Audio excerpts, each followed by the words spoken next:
Good afternoon, everyone. This is Nithin Ramachandra from the NR Hour Sports Show, back with another episode. Happy Taco Tuesday and happy Valentine's Day to all the beautiful women out there. Today's your day, and hopefully you guys get treated right and have a great day. Enjoy yourself. Stay safe. But we're back with the exciting episode. So fans, please tune in. We are live on iHeartRadio, Spotify, on all the podcast platforms, and everybody knows about the Speaker app, where you can ask questions on that app if you have time to do a Q&A. But we usually fans obviously know about that. But today's guest, he's a really special guest. Everybody knows him from New Jersey. His name is Roger Mathews, the one and only Roger Mathews, one of my good friends now. I call him a brother. We're all family here, and everybody knows him from the Jersey Shore. He used to be on the Jersey Shore cast. If you guys ever watched that. And also now after that, now he does a podcast with UFC legend, former UFC fighter Frankie Edgar, who's also our family and brother too. And Roger, I just want to say thank you for joining the show, and obviously long time no see since Saturday. Obviously we helped you guys host an event at Beacon 70 in Jersey with your podcast Champion the Tramp. By the way, everyone go check that out. Champion the Tramp. They do a fantastic job. I was part of that too. I was on there in Hoboken. It was an awesome experience. But everybody, please stay tuned and listen to Roger's story. And Roger, thank you again for coming on the show on short notice. I know you're busy, but how are you and your family doing today? Everybody's good, my man. Everybody's good. And thank you, Nathan. I like that little plug you did at the beginning to the ladies out there. You set the tone, you know? Yeah. I like that, my man. Are you married? You wifed up? You got a girlfriend? Actually, we're talking to multiple ladies right now.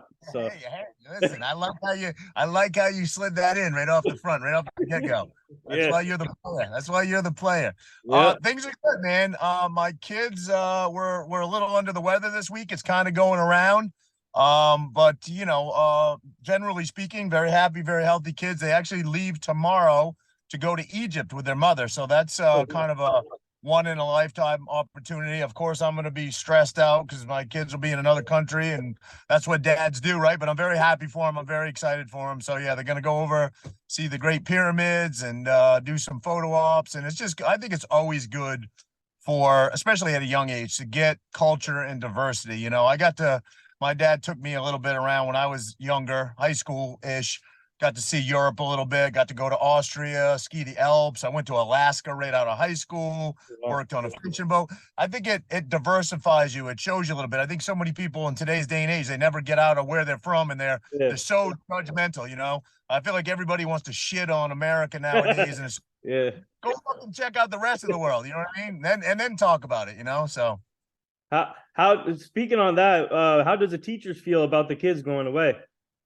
Mom sent them an email. I was CC'd on the email, and I think, listen, if I was a teacher, I think that there's good cause and good reasoning. Obviously, you don't want kids to miss school, but they're doing really, really exceptionally well in school, both of them, and their teachers were really excited for them. They go to a great school. I know the teachers. We stay quite involved, and they were happy for them. I mean, it's a once in a lifetime experience. You know what I mean? So I think that any teacher would see that and be happy. It's not like, and not that I'm knocking it or anything's wrong with it, but it's not like they're going to Disney World. They're getting to experience Egypt and the Great Pyramids, and there's a lot of history there, and so I think, and it's a short trip. It's just it's a little under a week, so they're excited for them.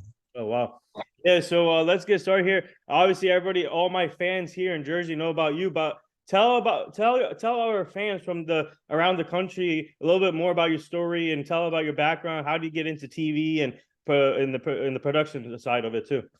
Yeah, all right. You want the short or the long version? What do you want? It doesn't matter. Long versions. All right. So I'm a kid from Maine originally. I grew up in a little tiny town in Maine. Most people don't leave my little town. But my mom is from Jersey. My mom's from Glen Rock, New Jersey. A lot of people know where Glen Rock is. It's up north. And my mom and dad met at Pratt and Whitney. My dad was an engineer there. They went back to Maine. They were married for 25 years. They had my sister and I, and got divorced, right? Story I'm not that unfamiliar with. But anyway, my mom ended up back in Jersey. So I was like, let me go down. I'd been here before just to visit my grandparents. But as a little kid, I didn't know much about Jersey. And I came down after my mom had moved back here, and my sister had moved down just to visit. I came down really to visit my niece who was born. My sister had a child, so I came down to visit my niece, and I was 21. And you bring a 21-year-old kid from a little town in Maine to the Jersey Shore with girls in bikinis Yep. everywhere and the clubs and the nightlife, and I was instantly hooked. And but I was kind of a redneck, you know what I mean? And so it was a little bit of a culture shock, coming from a little town. But I was like, you know what? I'm gonna fake it till I make it. So I moved down here shortly after. I lived with my mom for a month, and then I found a house to rent. Rented a house. I got a job day one. I literally moved here, and I think I got here at 10 o'clock at night, unpacked the U-Haul truck, and I went to work for the same company that I work for today, 25 years ago.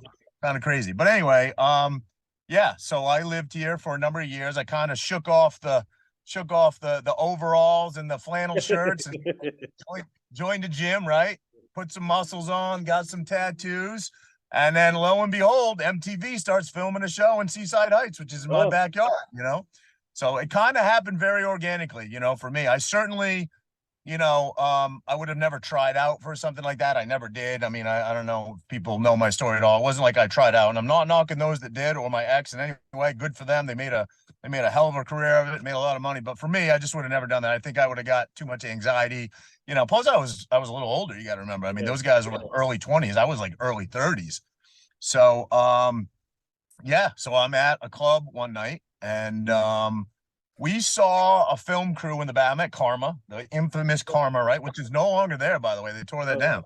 Yeah. Yeah. So anyway, I'm at the infamous Karma, and you see kind of in the back towards the dance floor, MTV is always down here because it's an exciting happening place. So they're always filming some kind of show here. Well, I saw the bright lights in the back. I'm at the front bar because I'm a local. I know the bartenders and stuff, and know the bouncers. I'm just hanging out. I'm with my buddy and his girlfriend. And I see the cameras in the back, and I'm like, oh, MTV's here again, filming something. Who knows what? But we kind of avoided it, because locals, they tend to steer away from it. And the next thing I know, I'm by the front entrance to Karma. And this is back in the heyday when it was incredibly busy. I mean, just tens and tens of thousands of people in Seaside, because it's like the mecca for bars, and it's beautiful weather. The beaches are beautiful. So everybody comes for the weekend, The most beautiful people used to come here. So anyway, I'm kind of by the front door, and I see this girl walk through the front door by herself, wearing, I kid you not, Ethan, she's wearing basically a handkerchief for a top. Wow. And there's no cameras on her. She's nowhere. So I'm like, oh, this is just a beautiful girl that walked through the door that is meeting a friend or joining up with a group of friends or something like that, So I locked eyes with her. She walked past me. My buddy's girl kind of saw what was going down. She kind of got the vibe, got the hint. And she went right past me. We kind of had a smile for a second, had a little moment there. And she went right to the cameras, and she was part of the whole whatever they were doing. Now, mind you, at the time, nobody had a clue what it was. It didn't even have a name. It was really, they were kind of filming like a pilot, didn't have a name, nothing. This would have been in like 2008 or 2009-ish, something like that. So my friend's girlfriend read the vibe. She was like, I saw that a little bit. So she immediately, and she's young. This girl is maybe like 22, 23. About the same age as the cast of the show, right? Yeah. She ventures out there and fetches that beautiful girl that walked through the door, and she brings her back over. Well, when she brings her back over, I get a tap on the shoulder. I turn around, and it's Jenny, right? With my friend's girlfriend, and she's like, "Hey, this is my friend Jenny. Meet her." Well, behind Jenny is about 4 cameras zooming in, and it was instant, like, holy shit, what's going on here? Kind of wasn't ready for it, but it was that would have been the very first season. That never made the air, believe it or not. That whole part of us meeting and whatever, and then the show absolutely blew up after that. So I'm like, I'll never talk to this girl again. You know what I mean? And she had a boyfriend, and so I was like, all right, well, whatever. Hey, it was a fun night. Nothing happened. I mean, there was maybe like a seed was planted, but nothing happened. Nothing sexual or anything like that. I walked her home, threw some cheese balls at Snooki's head on the way home. Yeah, that's a true story. And she went, she went and did her thing. They went to Miami, and then I'm like, holy shit, that girl's part of that crazy blow up show called Jersey Shore, So I went to Maine. I'm from Maine, obviously. I went to Maine. It would have been the season 3. So that would have been maybe like July of 2010, something like that. They came back to the Jersey Shore for that 3rd season. They Yeah. basically rolled right out of Miami, and the success of the show, they're like, we're not letting this thing die. You know, the producers were like, let's roll it right back into another one. They came back. Well, I just happened to be out again. You know, I was early 30s. I was single. And she walks through the door again, and we make eye contact. Hadn't seen each other in a year, and she comes right over and she's like, "What's up?" I called, I texted, no, not texted. I called, I emailed, no response, no nothing. You ghosted me, and I'm like, "What are you talking about?" You know? And I literally was like, "I have no clue. I never got any message." She's like, "Check your email." And I checked my email, and sure enough, there was a message from her. So yeah, and then from that point on, it was all filmed, and our lives were this crazy, chaotic. It was about 9 years of my life was this, you know, and we had 2 beautiful children out of it. And you know, obviously in the end, there was some really, really ugly stuff. I take a lot of responsibility for that. That was put out there. Sort of when you live your life in the public, that happens. It seems to kind of be a natural thing to put your dirty laundry out there. Huge mistake on my part.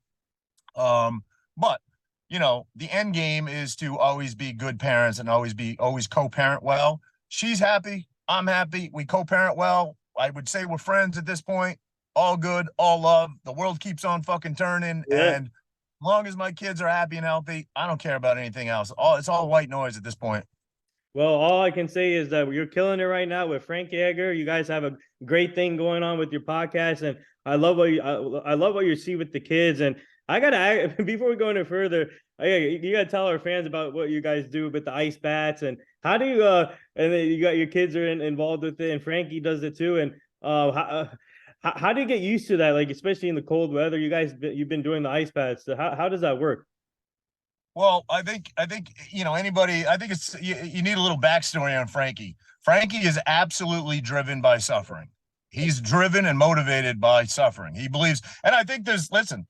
I think that is there's something there. That's just not some made up fallacy. You know, we're as a species, as a human species, you know, we've evolved to live in climate controlled rooms where you know touch a thermostat and you turn it up. That's that's not where we come from. We were cavemen at one point. We were meant to be put in uncomfortable situations, you know. And then if you do your actual research behind saunas, you do your research behind ice baths, there's an incredible plethora of health benefits to it. There really is. But I'm 47 years old and I don't want to sit in an ice bath. You know, I'm not crazy. Honestly, ice baths are easier for me than sauna. I don't like the heat. The cold, I'm from Maine. Cold doesn't bother me. But if you're a friend of Frankie's, he wants you to suffer. He loves Yeah, to see you. yeah. He kind of got me into it, not just to see me suffer, because you know, I mean, you know, I see a cardiologist, and you know, I do think in the end he would never admit it. He does care about my health a little bit, but so he kind of got me into it. So I would always go over to his house because he has both, you know. So then I got one, just a simple one, just basically a big tin thing in my backyard because you don't need anything other than that in the wintertime in New Jersey, right? So yeah, I got my kids to do it. I have a hot tub out there. So yeah, I got my kid. I'm very proud of my kids. You know, I'd say that the thing that impresses me most about them is they're down to do whatever. You know, they always look at dad for the confidence to do it. They're like, oh no, this is scary. Can I? And I'm like, I'm always gonna be that dad that's like, hell yeah, you can do this. You know, like I know my kids are gonna get bumps and bruises and bones broken and all this thing, but I don't want my kids to grow up in a bubble. I want them to live there. I don't want to ever see them hurt. It'll break my heart, but I also want to see them push their boundaries, you know. Pussies will never be heroes. Facts. Yep, that's true. That's true right there. And yeah, let me know when you guys let me know when you guys do it again. You, Frankie, you know, I want to try it out. I'm gonna come to your house or Frankie's house. I'll try it out.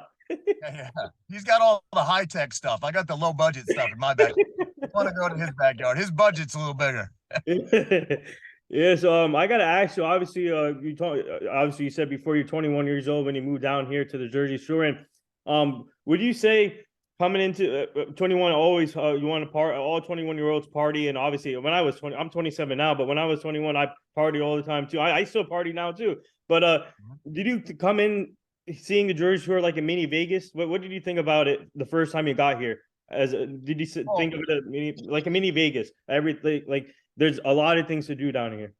yeah. Well, let me give you a little backstory just to show you how small of area I came from. There's one traffic light. It's not even a traffic light. It's a flashing yellow light Yeah. in my town, and the next town that has an actual traffic light is probably about 45 minutes away. Well, So 7 different towns, 7 actual towns like Toms River, Jackson, yeah. 7 towns went to my one high school, Narragansett High School in Harrington, Maine. 7 towns went to one high school, and there was only 350 kids in the entire high school. Oh That's my. how small. So when I moved here, it was culture shock.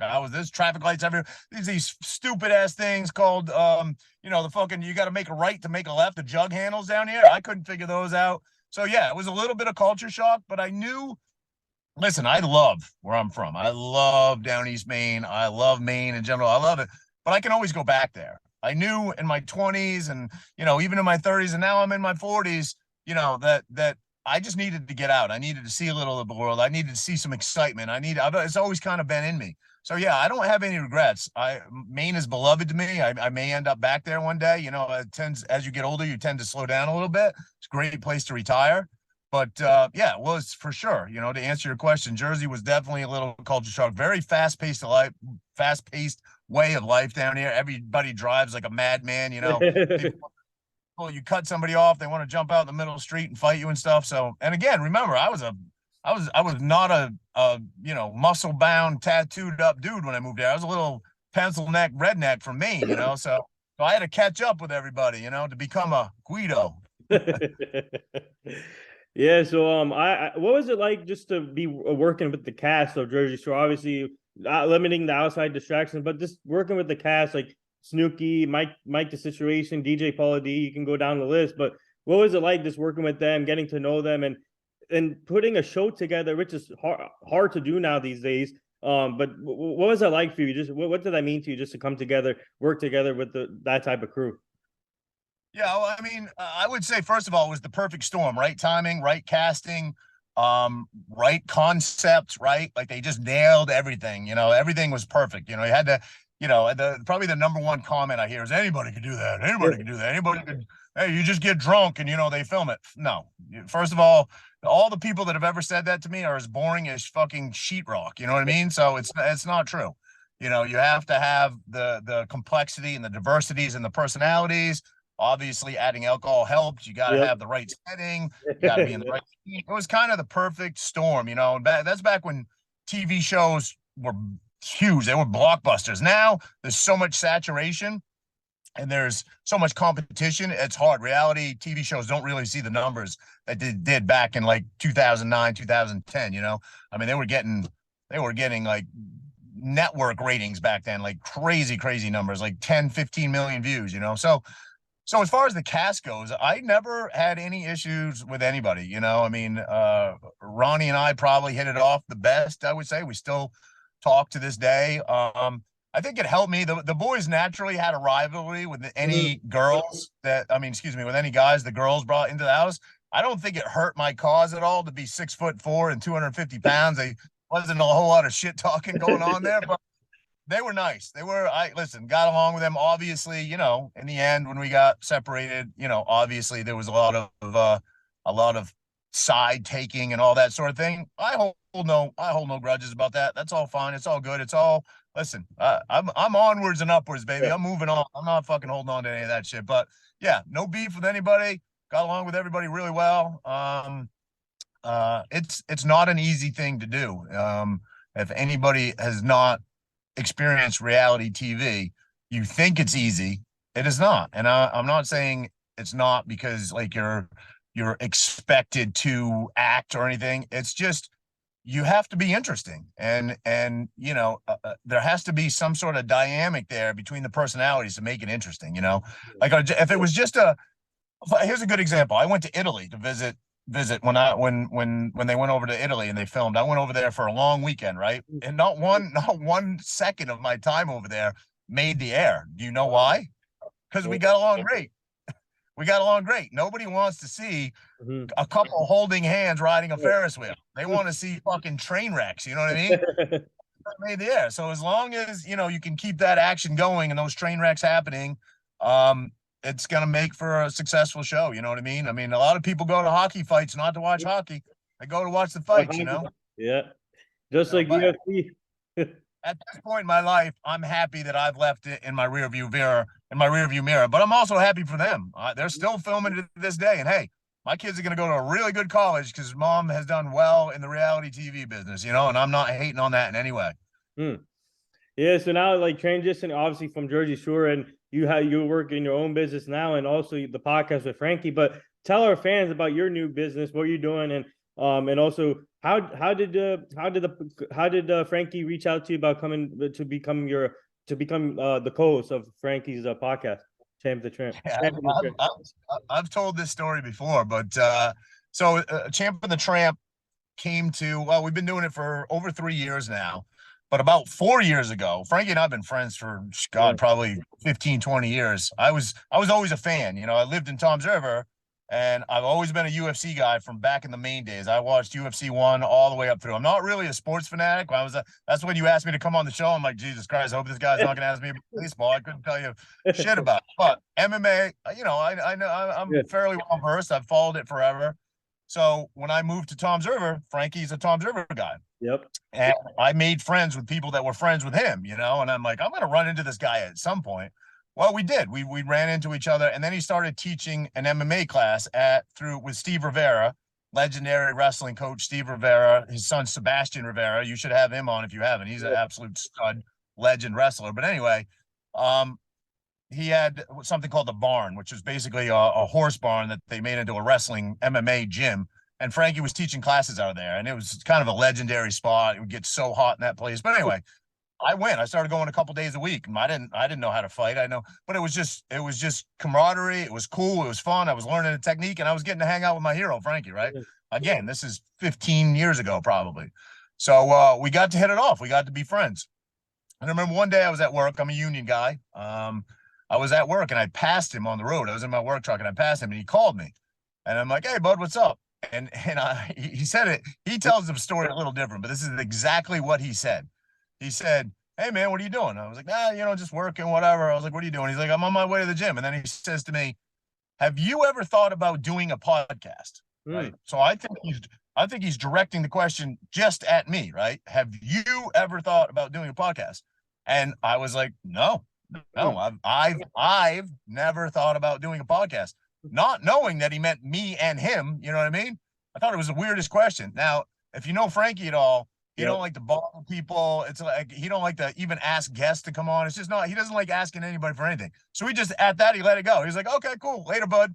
You know, a year goes by, and then our mutual friend Chris Ligori, who's also a UFC fighter, retired UFC fighter, who's been Frankie's longtime training partner. I'm friendly with Chris as well. Chris sent me a message one day. It was like, you know, you and Frankie, really, you're polar opposites, come from different backgrounds. You know, what you lack in personality, he has. What he has, you know, you guys would be a good duo for a podcast. And then a light bulb went off. I was like, holy shit, that's what he meant when he called me and said, have you ever thought about doing a podcast? He meant do it with me. Yeah. So I called him up. I was like, hey, bro, you know, like a year ago when you called me, I didn't realize. He's like, you dumb bastard. That's kind of always been ever since then, that has established the relationship that we have for him to call me a dumbass. So we missed out on a year of doing podcasts. So it kind of started right around the time COVID hit. You know, that's kind of when we started our podcast. Yeah.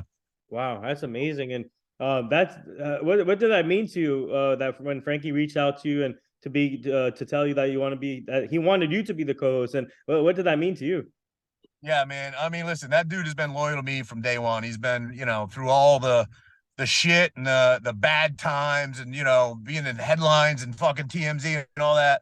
That dude knows me. He knows who I am. He was by my side. He's a loyal dude. He's my brother.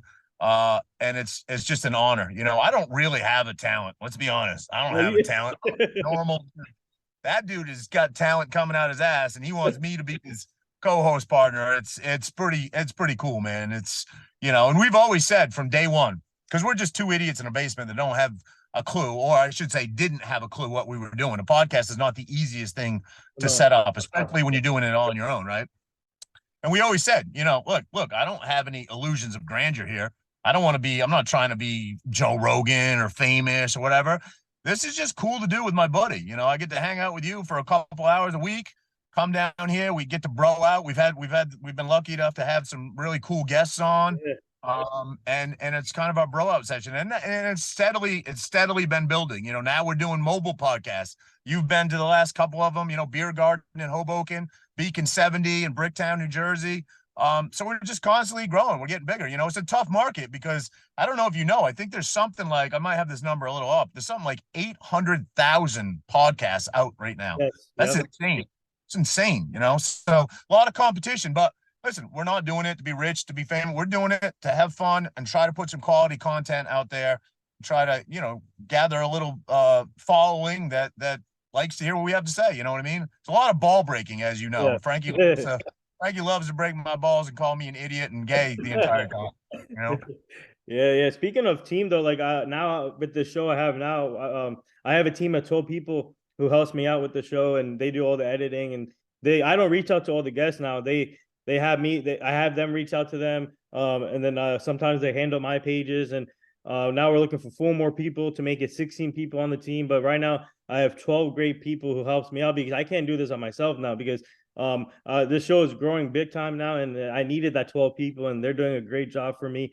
And you need a team that you can trust, and you guys have that team. You have Frankie and you guys have the behind the scenes crew like what we have. You guys have the production crew that releases your podcast. That's what we have also. And it's just amazing. And speaking of guests, I saw you. Obviously, we've been watching your show, and you have tons of great guests. And one of that guests was me in Hoboken. That was an honor. And shout out to Tobias Eats. That's my brother too. That's my other brother. He is a legend. Tobias Eats, man, this guy kills it every day. He's the one who invited me on your podcast. And what?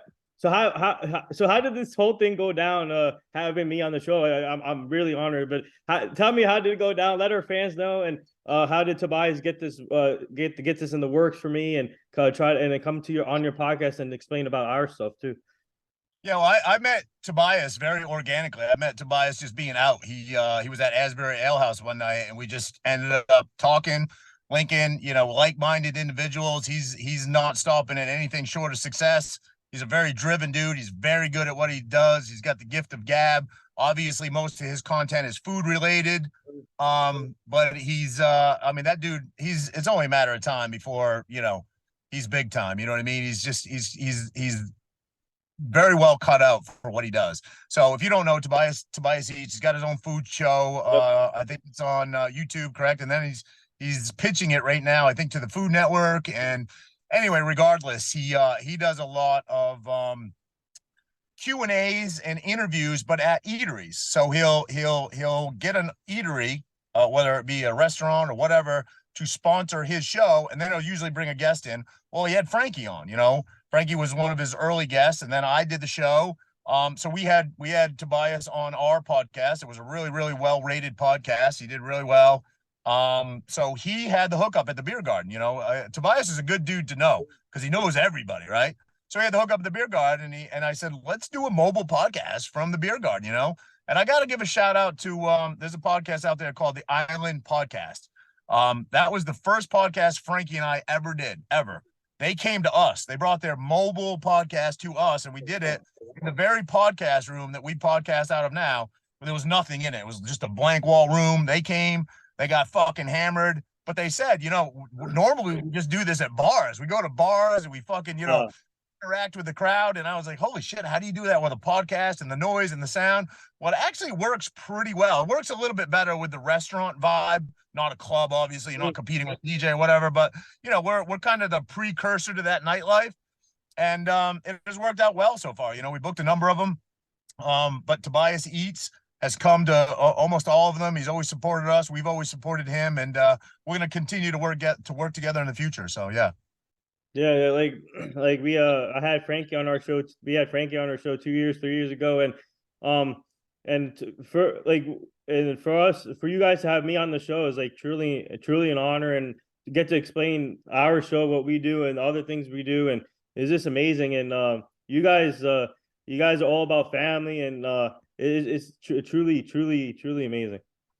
Yeah, I should have backed up a little bit. So how I came to know you anyway was you were in the crowd at you must have heard about it through Tobias probably, but you were in the crowd at Beer Garden in Hoboken, and Frankie was just kind of looking around, assessing it. He's like, "Yo, I know that guy. That's Nathan. I've done his show." And he's like, "Come on in."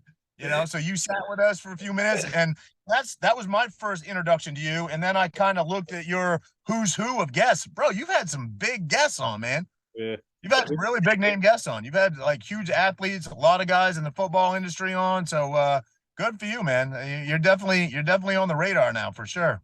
Yeah, thank you so much. And obviously your recent episode was in Beacon and Brick, which we were at. And my guy, this is another brother of us, Dante Rivera. What a great story, man. Great career. And he actually came to one of our New Year's Eve parties back in the day at our house. And that's how I met him. And he used to go to the gym I used to go to. And talk about him, because you had him on the podcast this Saturday, and you guys just released it today. And what was it like, this having him on the? Obviously, you guys know him from a long time back, but his story and where he's now at now as a fighter and a former fighter. He's him and Frankie's relationship goes back Yeah. way before me and Dante. He's a Ricardo Almeida guy. Him, Frankie, Tom DeBlas, they all have their own schools now.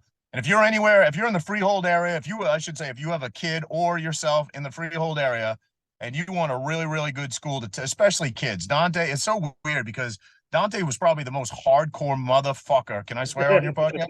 He was probably the most hardcore, intimidating motherfucker I ever met back in the day, 15 years ago. Like Dante was just bad dude. He'd fight you in the street, he'd fight you in the cage. He didn't give a fuck. To this 180 that he's done to be so good with kids, you know what I mean? Like that's really his forte over there at his school. He's so good with kids, and he's got this patience about him. And I mean, don't get it wrong. Don't get it twisted. He's still, under that guy demeanor. There's still a hard ass under there, but he's built a really successful school. I've known Dante for probably 15 years. Good, solid dude. Good guy to have in your corner, and runs just a great school. Another guy, Tom DeBlas. I don't know if you had Tom DeBlas on. Tom's got a great school. No. Yeah. They're kind of strategically located, so nobody steps on each other. Tom DeBlas is a little south. Frankie's about to open up something in Tom's River. Okay. Yeah. You got Nick Catone over in Brick. Yep. We love Nick. We've had Nick on our show. If you haven't had Nick on, you should. We love Nick. His wife Marjorie, love that whole family. And then you got Dante over in Freehold. So nobody's really like stepping on anybody, and they've all got wildly successful schools, and they're all tight. They're all thick as thieves. They're all good friends, and it's all love, man. It's all love. So yeah. Yep. So we're planning on getting Dante on the show pretty soon, whenever he's free, and then probably going to reach out. We're going to reach out to Nick Catone also, and we gotta do something live in person too. All of us, Yeah. when it comes to these shows, and especially in the gym, Yep. so we can promote you guys the gym stuff. So. Yeah, when Frankie opens his gym, he's actively looking for some space right now. Probably eventually we'll end up building something, but actively looking for some space. And I'm assuming we'll do a big grand opening there when he opens up, and you got to be there. Maybe we'll even do some podcasting. It'd be cool. So yeah. So another episode that I want to let our fans know. I want to know about so another episode that I loved on your show was this lady working in the I think it was a bikini thing, right? I don't know, Bethany Bartlett. That was an amazing story. I listened to that, and that was awesome. So I grew up with Beth in Maine. We're from that little town in Maine. We grew up in the same town. I didn't know Beth super well because she's younger than me. But we went to high school together. I think she was a freshman when I was a senior. And Beth was just always a really cute, quiet girl, Yeah. And then Beth moved away about the same time I did. I thought she went to Florida, but after interviewing her, she's in Florida now. She moved to Southern Maine. I moved to Jersey. And I'm always saying this because Beth openly talks about it, and I'm not stepping on her toes. But Beth had a real problem, an issue with drinking. It consumed about 10 years of her life. And she has had the greatest success story since then, since she found her husband, and she found her husband in sobriety, sober living. They own a couple gyms now. She was an IBBF bikini pro for, I don't know, about a decade or so. Took some really substantial finishes in that. Just a good-hearted soul, and somebody that she's really kind of going down the political avenue now because she's very passionate. But and I asked, that was one of my questions. Why is this so important to you? Why are you so passionate? And it's because it affected her business. They were shutting her business down. So she said, I was never political before, but I had no option but to pay attention. And she's really considering running for political office now in Florida. So yeah, very proud of Beth. My family and her family, my dad and her mom are good friends back there in Maine and stuff. So it was good, even though we hadn't talked in 10, 15 years. We followed each other for a while on Instagram and social media. It was good to have her on, give her a little platform, although maybe Beth's platform's even bigger than ours now. So I'm happy for her. I wish her all the success in the world, and I hope she runs. I really do. She'd be great. They're going to try to, her fear is they're going to try to exploit all the shit bad. As a guy that's had that done to him, fuck them all. Do it. You know what I mean? Like, it's a perfect life. Nobody. Yeah. When you live your life in public and that shit gets exposed, even if you're partially at fault for it, which I was, you have to come to terms with that and build yourself to be a better human. And that's what I had to do. I had to stop blaming anybody and saying, you made a lot of mistakes, brother. Pick yourself up by your fucking heels, become a better person, and march on. What was the alternative? To fucking blow your brains out? I got 2 kids. I'm not going out like that. I'm going to be the best dad that I can be for my kids. And I'll make mistakes again, and I'll fuck up again, and I'll pick myself back up again and keep marching on. Well, you're the best fucking father ever, because we see your Instagram all the time with the kids, and the kids, man, by the way, your kids inspire me. When I see them on Instagram, it's amazing. They don't let anything get to them. They work hard, like you said, and they're gonna be. I feel like they're gonna do something great in their life, and you have amazing kids. That's all I can say. I really appreciate that, man. I feel like I said once, I'm not really great at relationships. I'm not a very good relationship guy, but I refuse to get this one wrong. I'm gonna get this dad thing right. You know what I mean? So I truly, and I'm not just saying this to sound like fucking dad of the year, but my favorite time is with them. It really is. I love hanging out with my kids. I never knew I would love being a dad so much. You know what I mean? I'm not saying I don't yell at my kids. I'm not saying my kids don't drive me crazy. I'm not saying that shit happens. Yeah. A bad day with my kids is still better than a good day without my kids. You know what I mean? So, and I love that they're adventurous and they're down for whatever. You know what I mean? Milani said to me, my daughter, she said to me, we're at the boardwalk. This is over last summer. She said to me, Daddy, I really want to break a bone. I said, Milani, why would you talk like that? She's like, I don't know. I just think it would be cool to have a cast on. I said, listen, you're crazy. You do crazy shit. It's going to happen, but don't wish it happens. It probably is going to happen. Don't wish for it to happen, and we'll deal with it when it happens. You know what I mean? But you don't want to wish for that to happen. When it happens, you're going to be like, shit, that's not really what I wanted, but just tough kids, my kids weren't there. I like to say they maybe are a little bit like Frankie. I don't think Frankie was born like a BJ Penn, like a naturally gifted athlete. Like BJ Penn from like a young age, that dude is so flexible. He can like leap out of like a 4-foot pool and land flat-footed. You know what I mean? He has such crazy dexterity where he can put his leg behind his head and shit. Yep. Frankie, I don't think was built like that, but he'll outwork and out-heart everybody in the gym. My kids are not natural gifted athletes, neither one of them. They're not natural, but they're crazy as shit. I remember Milani's gymnastics coach and her cheer coach said, listen, she's not the most talented on the team, but she'll hurl her body off anything, throw caution to the wind, and just go for it. You know what I mean? And I feel like you can't buy that. You can't buy that. I'm extremely proud of both of them. I love my kids, man. Hey, Frankie, he needs to be in the Hall of Fame. I bet he better be in the Hall of Fame, because Frankie, man, he's a fucking legend. He knows he was a great fighter, obviously, and his last fight at Madison Square Garden, unfortunately, it wasn't the results, but he still fought hard in that fight. And man, this guy deserves the first ballot Hall of Fame, in my opinion. No question, man. I mean, I've never heard Dana. Honestly, I've never heard anybody, not even Conor McGregor. I've never heard anybody really shit talk Frankie ever. Everybody has the utmost respect for him. I think there's no question, no doubt. It was good to see Jens Pulver, by the way, over the weekend get in there. I've always been a big Jens Pulver fan. But I think there's no question, no doubt, Frankie's going down in the Hall of Fame. If he doesn't, I fucking quit, man. I'm done. I'm done watching UFC. If he doesn't get in there, I'm kidding. I'll always be a fan, but no guy deserves it more than him. Yep. And speaking of his last fight, speaking of his last, couple fights, I guess, I really think he needed those to Yes. know that it was time. As unfortunate as that is to say, and maybe as unfortunate that is to sound, like when you're a champion like that and you got that fight in you, for people that don't compete on that level, you won't know. And I'm talking about myself. You would never know. He's got that championship drive in him. And if he didn't have those losses like that, which by the way, could have gone either way, I will never call anything lucky because that's the game. I'm not going to say they were lucky punches or lucky kicks. That's the name of the game, right?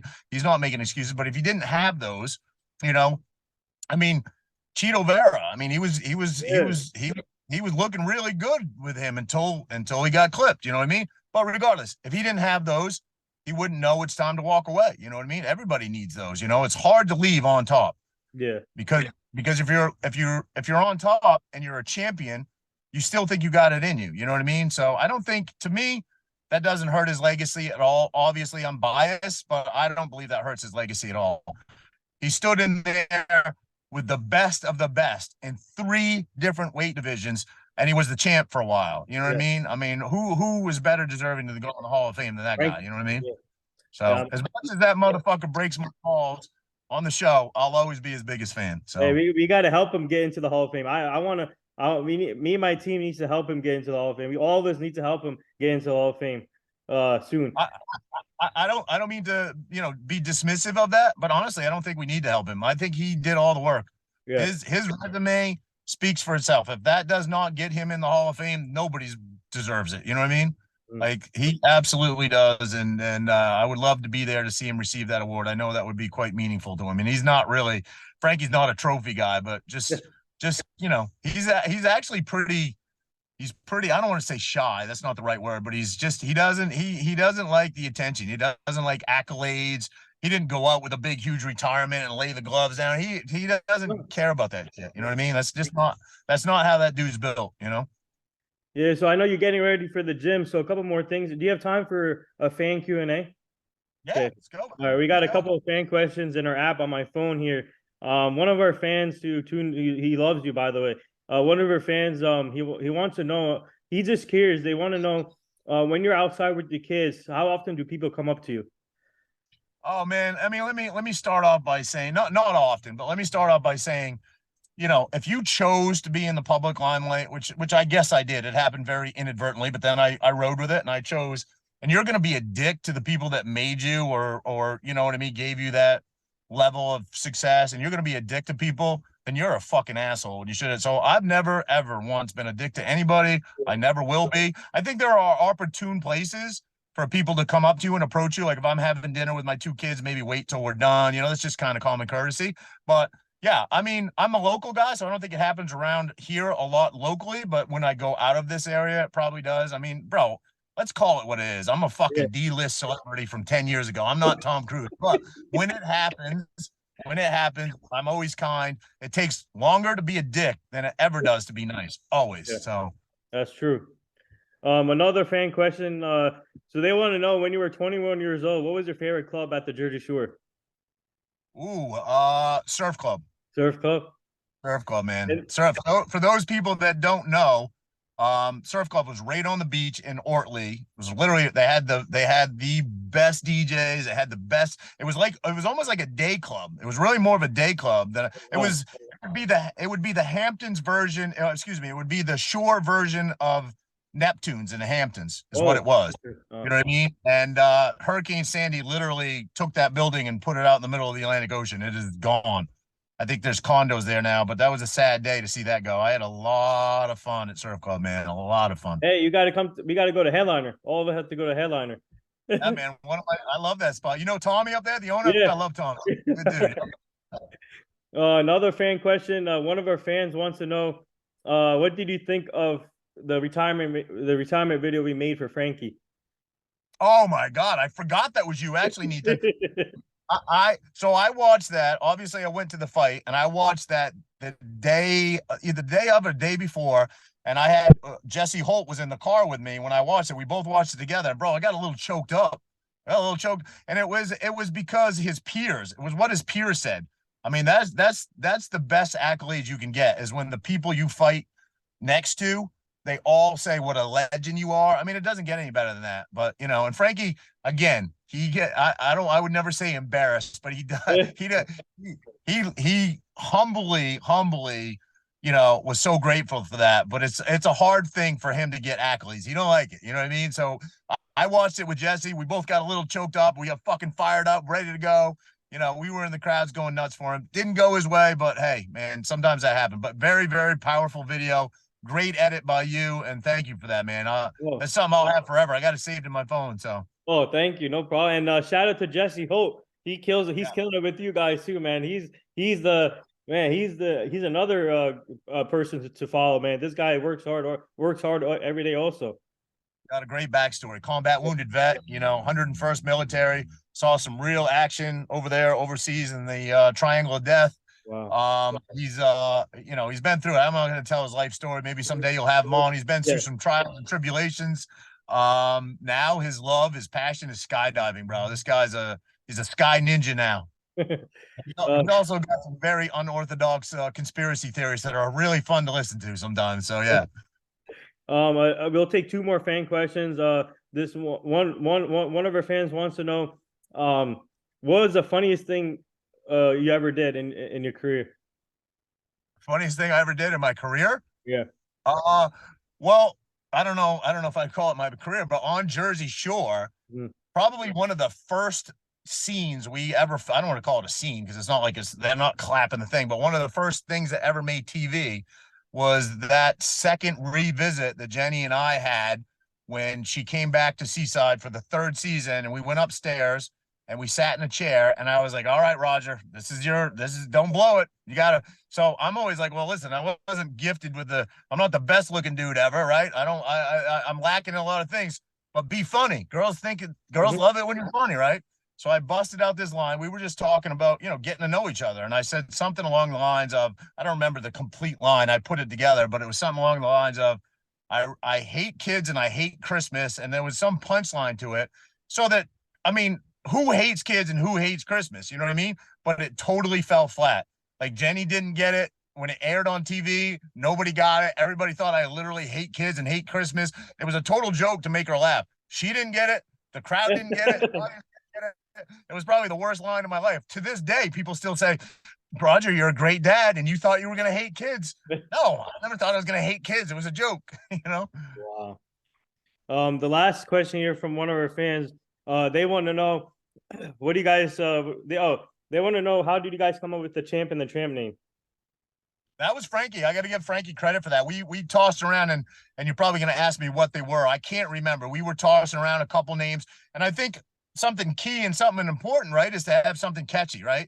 It's got to have a little rhyme to it, a little catchiness to it. Well, Frankie obviously has been the champ at 155 before. I'm not sure how I got the name Tramp. I don't know why Frankie thinks I'm a tramp. Maybe because I'm associated with Jersey Shore, and they got everybody's DTF on that show. So maybe I got word association, but I got labeled by the Tramp. But listen, if nothing else, it's catchy, right? Champ and the Tramp. It's easy to remember. When you're looking it up, you're like, what's the name of that show again? Oh yeah, Champ and the Tramp. So Frankie came up with it, and I was like, let's go with it, baby. So it stuck, But, if anybody doesn't know about DTF, it's down to fuck. yeah. Yeah. I think everybody knows. I think they made that like internationally known. But if you don't know what DTF is, the boys on the show used to roll up to girls at the club. I'm a little disgusted by this because I have a daughter now, they would just say you DTF, and obviously Nathan just told you what it means. So yeah. But so there you have it. So tell our fans where they can find you on social media, and what do you guys have coming up next on the podcast, and obviously any other like in-house events coming up for you guys too. Yeah, nothing right now. We got some potential stuff coming up for mobile podcasting. We got a bunch of guests on the roster, just trying to get scheduling. Gordon Ryan is committed. Oh, wow. Okay. Nick Walker. Oh wow, Nick Walker. Okay. Yeah, yep. Got a bunch. I don't know why names are escaping me right now. Steffi Cohen, World's Strongest Woman. Steffi Cohen. Oh my God, that's I love her. I just love. She's got just the drive in that woman. I don't know where it comes from, but now she's really transitioning from powerlifting into boxing. Oh my God. Boxing kind of. But we have her coming up. I think she's on early March. But yeah. Yeah, we're just grinding away, man, trying to pick away at guests. And I might reach out to you after this off air and talk to you a little bit about your team that you've ensembled over there. You said they're pretty good at booking guests. Yeah. I seem to be the guest booker over here because Frankie, he don't like bothering people. So we can help you. We can help you guys out with that if you want. Yeah, I never mind bothering people. I've slid into plenty of DMs over here. So so where can our fans find you on social media?